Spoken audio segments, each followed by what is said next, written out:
भक्तों को राधे राधे। श्री हितम वंदे श्री राधा वल्लभो जयति। जय पिताजी की। हम गरुड़ पुराण का पाठ कर रहे हैं, जिसमें अभी हमने पिछले अध्याय में पढ़ा था कि इंसान क्या कर्म करता है तो उसे कौन सी योनि में जाना पड़ता है। जैसे चोरी करी तो चोरी करने वाला है उसको क्या योनि मिलेगी, फल की चोरी करने वाले को क्या मिलेगी, किताबें चोरी करने वाले को क्या मिलेगी, मतलब सभी चीजों की योनियां बताई गई थी। नरक में फिर उसे क्या जन्म मिलता, कौन सी योनि, बंदर बनेगा, कुत्ता बनेगा, बिल्ली बनेगा। अब इसमें बताया गया है नरकों का स्वरूप, नरक कैसे होते हैं, नरकों में प्राप्त होने वाली यातनाएं, नरकों में किस तरीके की हमें यातनाएं दी जाती है, कैसे कैसे तड़पाया जाता है नरकों में। नरक में गिराने वाले कर्म, कौन से कर्म करे हैं हमने जिसकी वजह से हम नरक में पहुंचे हैं। जीव की शुभाशुभ गति, जो जीव अच्छे कर्म करते तो उनकी क्या गति होती है, और जिनके पाप कर्म है तो उनको क्या गति होती है। बताया श्री सूत जी ने कहा गया है कि पक्षीराज गरुड़ ने कहा कि श्री भगवान नारायण जी से कि नरकों के स्वरूप के जानने की इच्छा है प्रभु मेरी, तो आप कृपया करके उन नरकों के बारे में मुझे बता दीजिए। तो सर्वप्रथम गरुड़ जी ने जब उनसे विनती की श्री नारायण जी से, तब उन्होंने बताया विष्णु भगवान जी ने कि जो व्यक्ति अधिक पाप करते हैं, दूसरों को हृदय दुखाते हैं, प्रताड़नाएं, तो विभिन्न विभिन्न प्रकार के दुख भोगते हैं वो।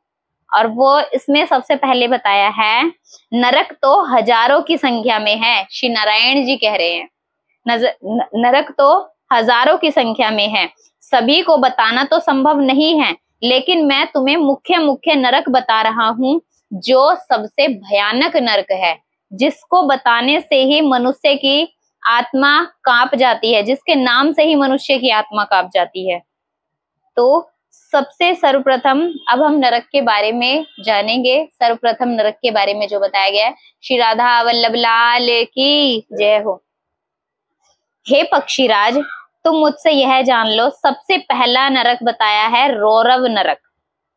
इन्होंने बताया है नारायण जी ने कि यह नरक सभी नरकों का प्रधान है, सबसे प्रथम नरक सबसे प्रधान है, सबसे ऊपर है।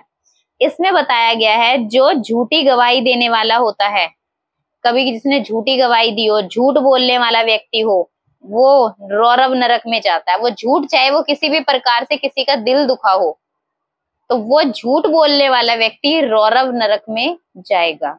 अब रौरव नरक बताया है 2000 योजन है, रौरव नरक 2000 योजन। इसमें बताया है जांग भर की गहराई, जो हमारी जांग होती है ना, इतनी गहराई तक गड्ढा होता है उसके अंदर, यानी कि नरक है उसमें गड्ढा है, और गड्ढा हमारे जांग तक, और दहकते हुए अंगारों से भरा हुआ गड्ढा है वो, यानी कि वो उसमें अंगार हैं, दहकते हुए मतलब जल रहे हैं अंगार, और हमें जब उसमें छोड़ा जाता है तो हम जांग तक उसी गड्ढे के अंदर धंस जाते हैं। वहां की भूमि बहुत ज्यादा तपती है जहां पर रौरव नरक है। यम के दूत पापियों को उसमें डाल देते हैं रौरव नरक में। उसकी जलती हुई अग्नि से पापी इधर उधर भागता है। जब उसमें छोड़ा जाता है तो आप समझ लीजिए हमारे पैर यहाँ तक है, और जब हम पूरे पैर को अगले उसमें रखेंगे तो आगे भी गड्ढे ही हैं, वो भी अंगारों के ही गड्ढे हैं, एक गड्ढा नहीं है, पूरी जमीन पर सिर्फ ऐसे ही गड्ढे हैं। जब हम दूसरे में पैर रखते हैं फिर हम जांग तक धंस जाते हैं, फिर अगला पैर रखेंगे, भागेंगे तो फिर गड्ढे में धंस जाएंगे, उसमें निकलने में भी समय लगता है। उसमें बताया है कि पापी इधर उधर भागता है, उसके पैरों में छाले पड़ जाते हैं जो फूट कर बहने लगते हैं छाले। रात दिन वह पापी पैर उठा उठा कर चलता है, यानी कि पैर उठा उठा कर उसे 2000 योजन चल चल के पैदल जो है ना पार करना है, 2000 योजन। जब वो पैर जितने कदम वो चलेगा उतनी जल्दी वो रौरव नरक को पार कर पाएगा।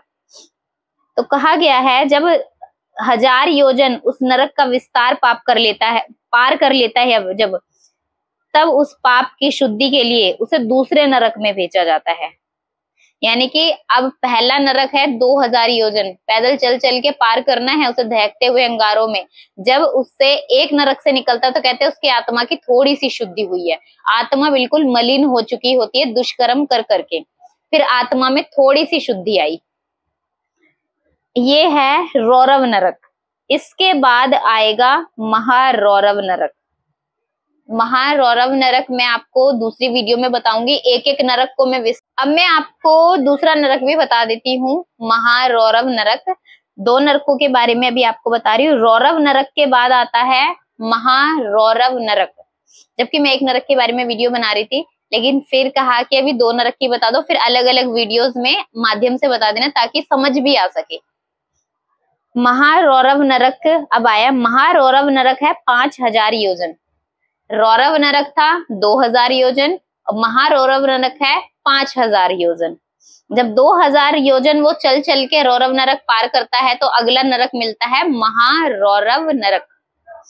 यहाँ बताया है, यहाँ की भूमि तांबे के समान वर्ण वाली है। जैसे तांबे की थालियां देखिए ना, तांबा होता है, वैसी जमीन है वहां पर। उसके नीचे आग जलती रहती है, यानी कि तांबे की जो है जो जमीन है वहां पर आग जलती रहती है। वहां पर इतनी गर्मी होती है, महाभयंकर। जो पापीजन व्यक्ति भी होता है वो जमीन को देखते ही उसकी आत्मा कांप जाती है, रोता है, विलाप करता है। आत्मा जो है विलाप करती है, माफी मांगती है। आगे कहा है, यमदूत पापी व्यक्ति को हाथ पैर बांधकर उसी में लुढ़का देते हैं। पूरे शरीर को रस्सी से बांध देंगे और वहीं पर जमीन पे ही उसे लुढ़का देंगे। महारौरव नरक में लुढ़कता लुढ़कता हुआ वो व्यक्ति जाता है, यानी कि उसमें था जांग भर की गहराई तक चल चल के उसे पार करना है। महारौरव नरक है, पूरे शरीर को बांध दिया रस्सी से और उसके बाद लुढ़क लुढ़क के उसको 5000 योजन पार करना है। जितना वो लुढ़केगा उतनी जल्दी पहुंचेगा। अगर नहीं लुढ़केगा, ऐसे करके एक ही जगह रहेगा, तो वो तो जब तक महारौरव नरक में ही पड़ा रहेगा, चाहे वो कोशिश करे चाहे ना करे, कोशिश से ही वो पार हो सकता है। तो महारौरव नरक में उसे लुढ़क लुढ़क कर चलना होता है। मार्ग में जब वो चल रहा होता है लुढ़क लुढ़क के, तो कौआ, बगुला, भेड़िया, उल्लू, मच्छर, बिच्छू और ऐसे जीव जंतु जो बहुत गुस्से वाले, क्रोध वाले हैं, उसे खाने के लिए तत्पर रहते हैं कि हम उसको काट लें, हम उसे खा लें।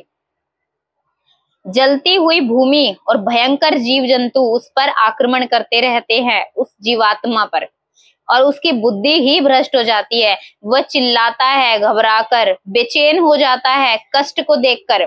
उसे कहीं पर भी शांति नहीं मिलती और वो नरक लोक के कष्टों को भोगता है। पापी के जब हजारों वर्ष बीत जाते हैं तब कहीं जाकर उसकी नरक से मुक्ति होती है। जीवात्मा को आसानी से मानव शरीर नहीं प्राप्त होता। समझ लीजिए आप कितना भयंकर है। जब इतना चलने के बाद में इतने, अब हम तो 5 मिनट भी जरा सा भी आग नहीं सहन कर पाते और जीवात्मा को कितना मतलब कष्ट सहना पड़ता है सिर्फ पाप कर्मों की वजह से। अब इसके बाद जो नरक आता है उसका नाम है अतिशीत। मैंने भी 2 नरकों के बारे में बताया है, अगले नरकों के बारे में आपको मैं नेक्स्ट वीडियो में बताऊंगी, ताकि आपको समझ भी आ सके, ताकि खिचड़ी सी ना पक जाए वीडियो में, ताकि किसी को समझ नहीं आ रहा है। और मैं आपको ना भी थोड़ा एक चित्र के माध्यम से कुछ दिखाना चाहूंगी। देखिए, ये है ये रौरव नरक है, ये वाला रौरव नरक है। देखिए कैसे जांग तक व्यक्ति धसा हुआ है और ऐसे गड्ढों में से निकल निकल कर जाना है। ये यमदूत जी खड़े हैं और देखिए जीवात्मा कैसे तड़प रही है। जब महारौरव नरक आता है तो महारौरव नरक में जीवात्मा को देखो कैसे, मैंने बताया था, रस्सी से बांध के और उसे वहीं पर छोड़ देते हैं। और जब वो लुढ़क लुढ़क के महारौरव नरक पार करता है, और देखिए बगुले ये सब उसको नोच रहे हैं काटने के लिए, और वो अपनी मतलब कि घबरा रहा है, चिल्ला रहा है कि मुझे, मतलब कि चिल्लाता है वो उसे। और जो मतलब पापीजन होते हैं उन्हें प्रभु का स्मरण तो रहता ही नहीं है, कि बुद्धि विमुख हो जाती है, बुद्धि भ्रष्ट हो जाती है, प्रभु का नाम स्मरण याद ही नहीं रहता है।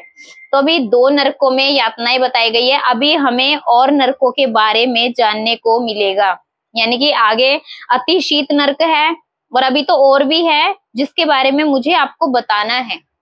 और आप गरुड़ पुराण को कुछ सुनिए और उसे जीवन के अंदर ना उसे ग्रहण भी अवश्य कीजिए, क्योंकि हम पढ़ रहे हैं तो उससे हम सीख भी रहे हैं। भगवत प्राप्ति इसके माध्यम से हो जाएगी, क्योंकि जब डर होगा ना तो प्रभु हमें हमेशा सदैव याद रहेंगे।